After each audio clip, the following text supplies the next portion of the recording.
Hi guys. आज हम लोग जो बात कर रहे हैं वो है, कैसे हो आप सब लोग? मजे में होंगे। आज हम लोग जो बात कर रहे हैं वो है क्लास 7th का मैथमेटिक्स का next topic, data handling. Data handling की जब बात आती है तो कंप्यूटराइज डेटा हम लोग के दिमाग में आता है कि क्या मैम कंप्यूटराइज डेटा की बात हो रही है। ऑफ मैं कहूँगी ऑब्वियसली नॉट कि वो ही देता है। डेटा हम लोग की डेली लाइफ का, जैसे कि आप लोग के जब टेस्ट होते हैं स्कूल में या इफ इट्स उन कोचिंग टेस्ट होते हैं तो आप लोग के मंथली टेस्ट रिजल्ट्स आते हैं या वीकली टेस्ट रिजल्ट आते हैं, उनके मार्क्स। तो उनके बारे में ही हम जानेंगे कि उनको कैसे करते हैं, उन्हें कैसे रिप्रेजेंट करते हैं। तो सबसे पहला जो आता है हमारा,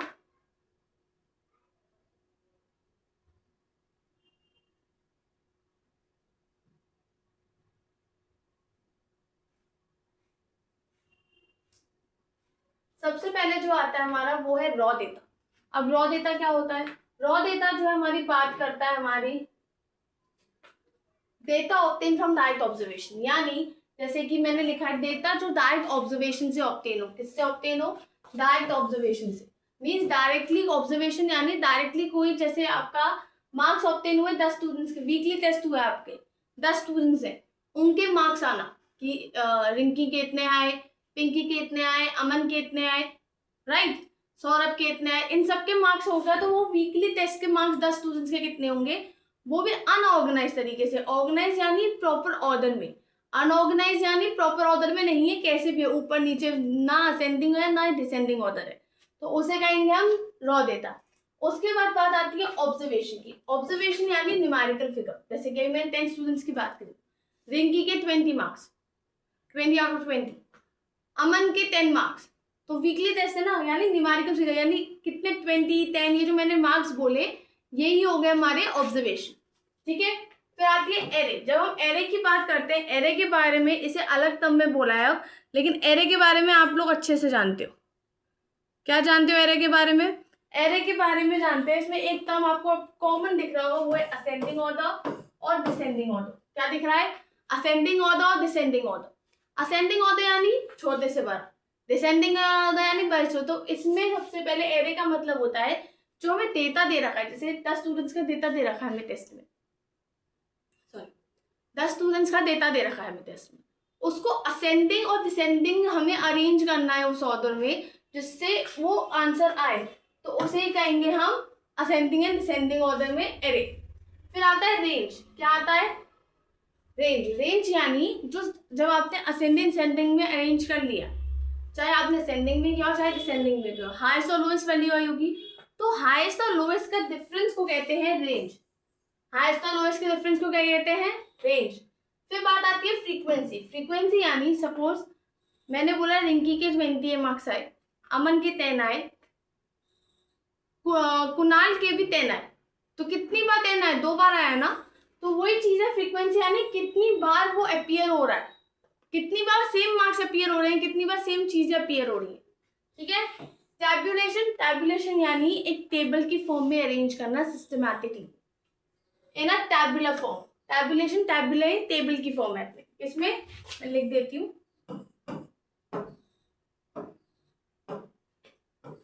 टेबल फॉर्म। ठीक है, यानी सिस्टमैटिक अरेंज करना देता वो टैबुलर फॉर्म में। उसके बाद आती है, हम लोग बात कर रहे हैं अरिथमेटिक मीन। अरिथमेटिक मीन का मतलब होता है, फॉर्मूला है इसका, जिसको एक्स बार से रिप्रेजेंट करते हैं, वो होता है sum of observation upon number of observation. अब पूछोगे ये क्या ऑब्जर्वेशन? देखो ध्यान से, मैंने क्वेश्चन भी किया।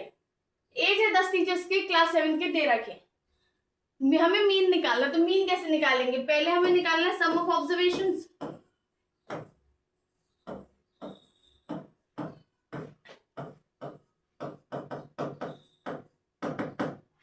Let's add it 5 3 8। मैं कैलकुलेटर लगाती हूँ, आप लोग करो।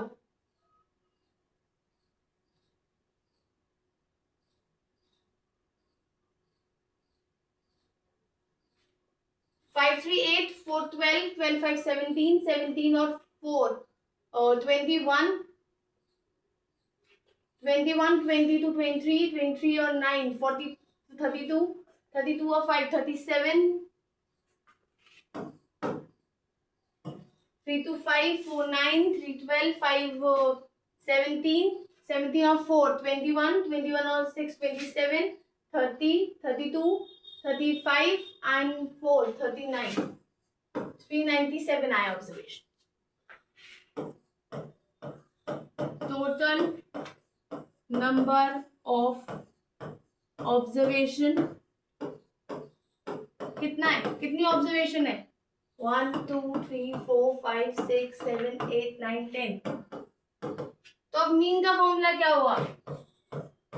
सम ऑफ ऑब्जर्वेशंस, मेरे साथ बोलो, सम ऑफ ऑब्जर्वेशंस यानी 397 आप लिखोगे formula divided by total number observation यानी 10. अब डेसिमल फ्रैक्शन तो आप जानते हो,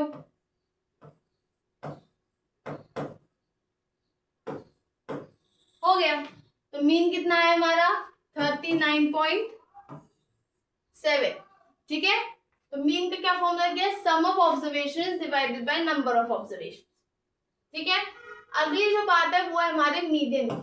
अब मीडियन में सबसे पहले स्टेप वाइज होता है. सबसे पहले हम डेटा को एरे में अरेंज करते हैं, एरे यानी असेंडिंग और डिसेंडिंग ऑर्डर में.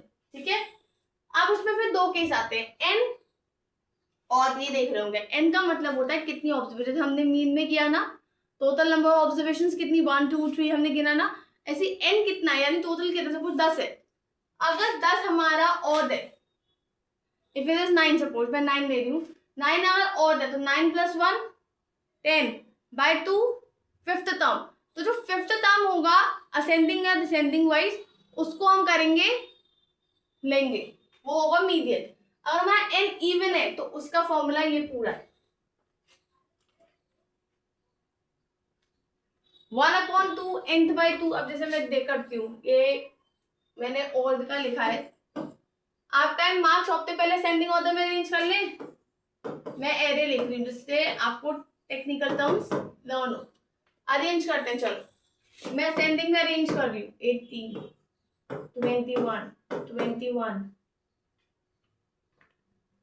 32 36 50 93 हो गया. अब पहले एन हमारे कितने हैं? 1 2 3 4 5 6 7. एन 7 यानी और का क्या फॉर्मूला था? n + 1/2.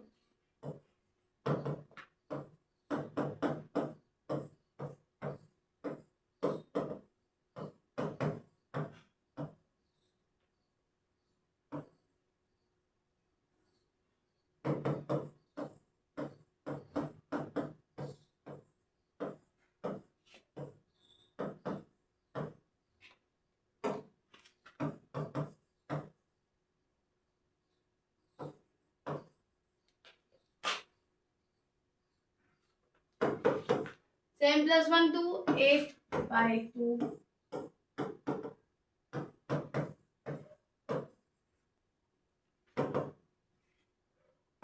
फोर्थ टर्म, अब फोर्थ टर्म क्या है? गिनो 1 2 3 4 32. तो मीडियन क्या हुआ हमारा? 32. क्या हुआ? 32. ऐसे सॉल्व करते हैं. ठीक है, उसके बाद अगला मोड. मोड का मतलब होता है कितनी बार कौन सा सबसे हाईएस्ट बार अपीयर हो रहा है नंबर. जैसे पिछले में हमने देखा 21 जब हमने सेंडिंग किया 2 बार आया, तो 21 सबसे ज्यादा बार आया ना, तो वो कितने, तो 21 मोड होता है उस केस में. अब इसकी दो चीजें, सबसे पहले तो नॉर्मल जो है वो है कि ऑकर मोड्स यानी सबसे ज्यादा ऑकर कौन हो रहा है. ठीक है, उसके बाद आता है empirical formula. Mode is equal to 3 median minus 2 mean, यानी मीडियन का 3 टाइम्स माइनस मीन का 2 टाइम्स. इसे हम ऐसे भी लिखते हैं z is equal to 3m minus 2x bar, क्योंकि ये रिप्रेजेंटेशन है. ठीक है, इसके क्वेश्चंस कैसे आ सकते हैं? आपको मोड दे रखा है, मीडियन दे रखा है, आपको मीन निकालना है, निकाल सकते हो. या आपको मीन दे रखा है, मीडियन दे रखा है, आपको मोड निकालना है, निकाल सकते हो. फॉर्मूला दे रखा है. एक चीज अच्छी बात है, जब हमें फॉर्मूला हर चीज दे रखी होती है ना, हमें पता होता है, हम ऑटोमेटिकली निकल आता है आंसर. राइट. अब उसके बाद अब आप अलग अलग ग्राफ्स पढ़ोगे. सबसे पहला जो ग्राफ पढ़ रहे हैं हम लोग वो है पिक्टोग्राफ. क्या पढ़ रहे हैं? पिक्टोग्राफ. जब हम पिक्टोग्राफ की बात करते हैं तो पिक्टोग्राफ का मतलब होता है पिक्टो.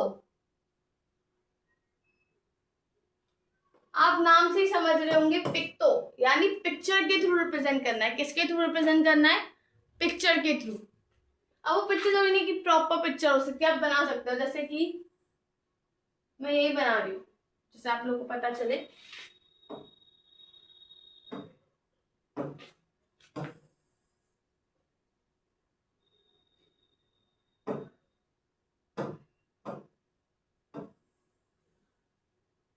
ठीक है,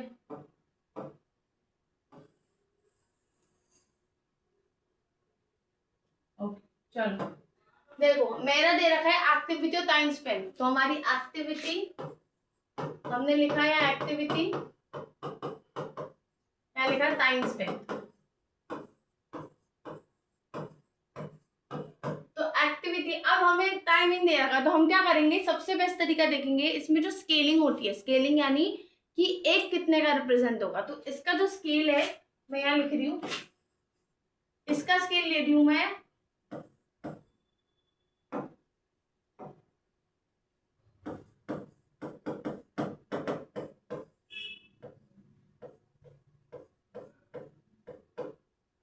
क्लॉक,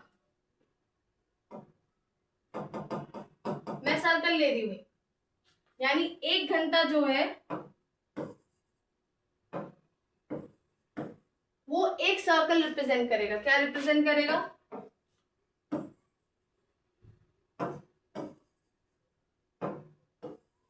एक सर्कल। और अगर आधा घंटा है तो हाफ सर्कल। ठीक है, तो जैसे ऑनलाइन क्लासेस, सबसे पहला क्या है हमारा ऑनलाइन क्लास, कितने 2 घंटे। ठीक है, गैजेट्स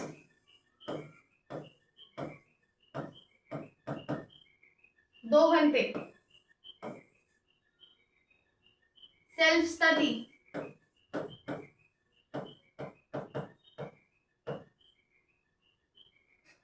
1 घंटा, स्लीप 5 घंटे,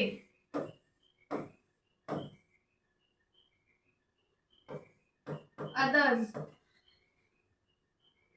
3 घंटे। तो ये हुआ पिक्टोग्राफ, विजिबल है। पिक्टोग्राफ को हम किसी भी पिक्चर के थ्रू रिप्रेजेंट करना, वो पिक्टोग्राफ होता है। मैंने इसे रिप्रेजेंट किया, मैंने सर्कल मान लिया। अब इस सर्कल को जनरली लोग टीचर्स क्या कहेंगी, इसे क्लॉक एज्यूम करवाएंगे। तो देखिए दस क्लॉक, तो प्रॉब्लम थोड़ा है। 1 मिनट,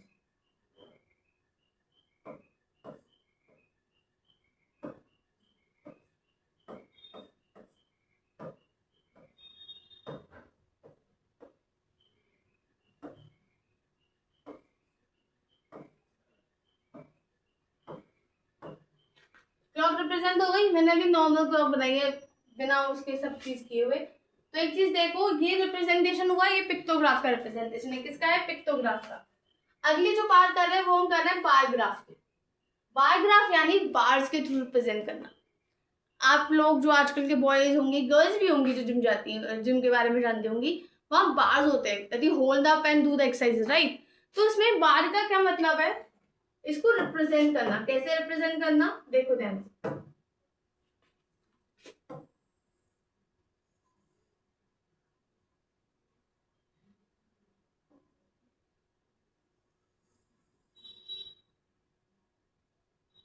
ठीक है, अब जैसे हमारा फेवरेट कलर और नंबर ऑफ स्टूडेंट्स का दे रखा है। फेवरेट कलर क्या है, रेड। रेड के 40, इसके स्केल क्या मानेंगे, स्केल ध्यान से देखो, स्केल को मानेंगे हम 43। तो सबसे इजी तरीका होता है इन पैराग्राफ्स में कि हम सबसे इजी वाले ले, जैसे 10 students 1 unit is equals to, इसमें यूनिट होता है, इसमें आर हम नहीं लिखेंगे, इसमें यूनिट लिखेंगे। 1 यूनिट 10 स्टूडेंट्स के बराबर है। तो हमारा रेड कलर जो है वो 43 स्टूडेंट्स का है। किसका है, 43। तो इसे कैसे करेंगे, देखो पहले मैं रिप्रेजेंट कर रही हूँ, ये 0 10 20 30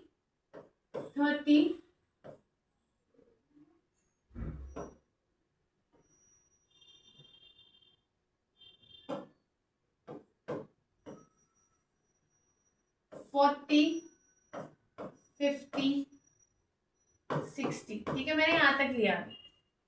ये हमारी हो गई y एक्सिस, ये हो गई x एक्सिस। ठीक है, और ये ओरिजिन।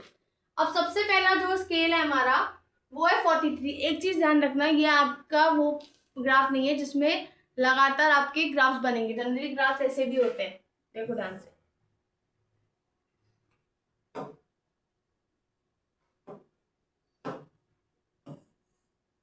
जिसमें यहीं से ओरिजिन से शुरू होते हैं, ये हिस्टोग्राम कहते हैं इन्हें।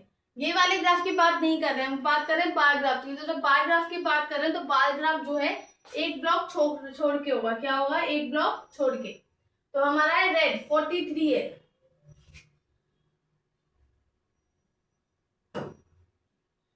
सी तो हमने लिया यहां से 4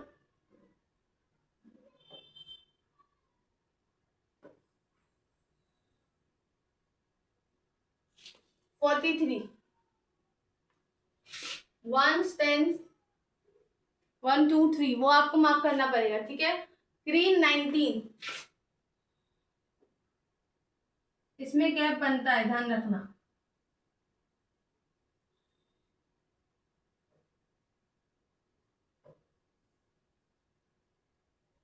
उसके बाद ब्लू 55,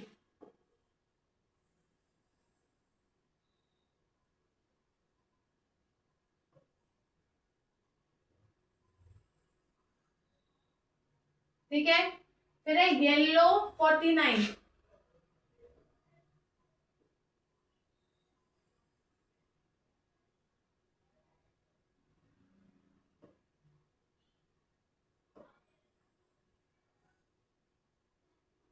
फिर है ऑरेंज 34,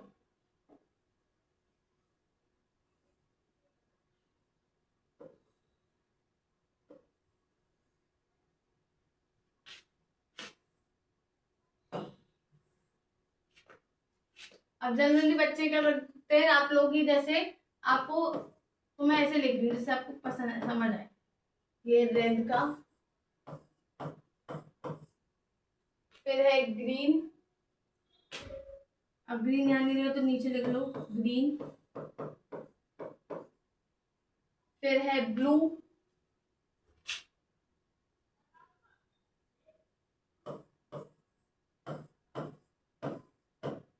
फिर येलो,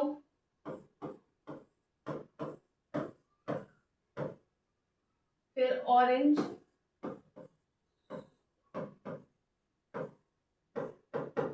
तो क्या है हुआ, ग्राफ देखोगे अलग अलग ग्राफ। जैसे 43 का ये ऊपर लिखना पड़ता है 19, 55, 49 एंड 34।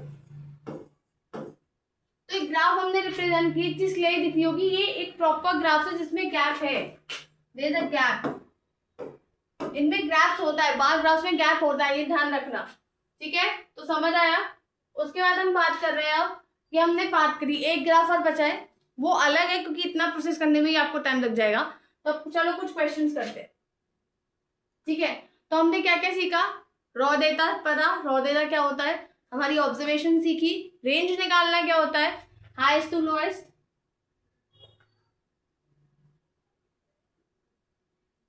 Highest to lowest. ऊपर से हम लोगों ने सीखा कि क्या कहते हैं हमारा एरे क्या होता है। एरे के बाद हमने सीखा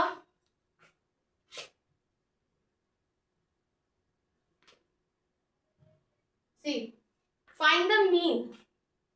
करोगे क्वेश्चन, मीन क्या है, आपको मीन निकालना है। पहले इनको ऐड करो फिर सम करो, ठीक है। तो मैं नहीं कर रही हूँ, आप करोगे। इन एन एक्सपेरिमेंट इस प्रोबेबिलिटीज नहीं, चलो होमवर्क कर देती हूँ आपको, जैसे आपको समझ भी है। A data set contain the following values, median निकालना है, निकाल लोगे। Question 1, then which of following not the measure of central tendency. एक चीज ध्यान रखना, ये क्वेश्चन अगर पूछा जाए, सेंट्रल टेंडेंसी का मतलब ही मीन मीडियन मोड होता है। सेंट्रल टेंडेंसी की जब बात करें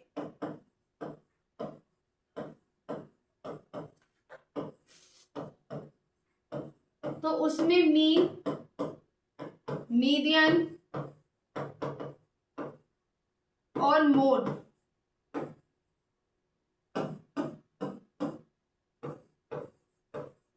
ये आता है, तो ये ध्यान रखना। उसका डेटा सेट है, मीन दे रखा है, व्हाट इज द मीन, ये आपको मोबाइल न्यूमेरिकल्स है। दिमाग लगाना। मैं फिर अपनी शीट के जो क्वेश्चन होंगे वो भी दूंगी, उसमें एमसीक्यू से ज्यादा थोड़े क्वेश्चन होंगे जिसमें दिमाग चलेगा। Showing for proportion different categories with the whole. ठीक है, हिस्टोग्राम का हम बात नहीं कर रहे हैं। ओके, इतना ही करो क्योंकि इतने क्वेश्चंस करने में आप लोगों को दिमाग चलेगा। ये ध्यान रखना, फॉर्मूलेज में कोई डिफरेंशिएशन नहीं होना चाहिए। अरिथमेटिक मीन का फॉर्मूला अलग है, मीन का मोड का अलग है, मीडियन का अलग है।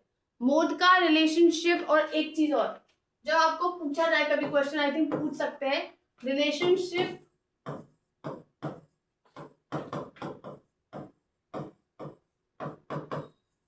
जनरली हाई क्लासेस में पूछते हैं, लेकिन पूछ लिया भरोसा नहीं है टीचर्स का। रिलेशनशिप बिटवीन मीन, मैं साइन लिख रही हूँ, मीडियन एंड मोड। ठीक है, मोड, इन दिनों बीच में। तो इसका साफ एक ही सोल्यूशन है, वो है एम्पेरिकल फॉर्मूला जो हमने देखा। एम्पेरिकल फॉर्मूला क्या देखा हमने? Empirical formula mode is equals to, मैं थोड़ा बड़ा लिखती हूँ इसे थोड़ा हाईलाइट करके, mode is equals to 3 median minus 2 mean. Relationship mean median mode के बीच में एम्पेरिकल फॉर्मूला का है ये 3 median minus 2 mean. Remember that, क्योंकि ये क्वेश्चन पूछ सकते हैं what is the relationship between mean median mode. 3 median mode is equals to 3 median minus 2 mean. Okay, that's it for today. Subscribe the channel and press the bell icon.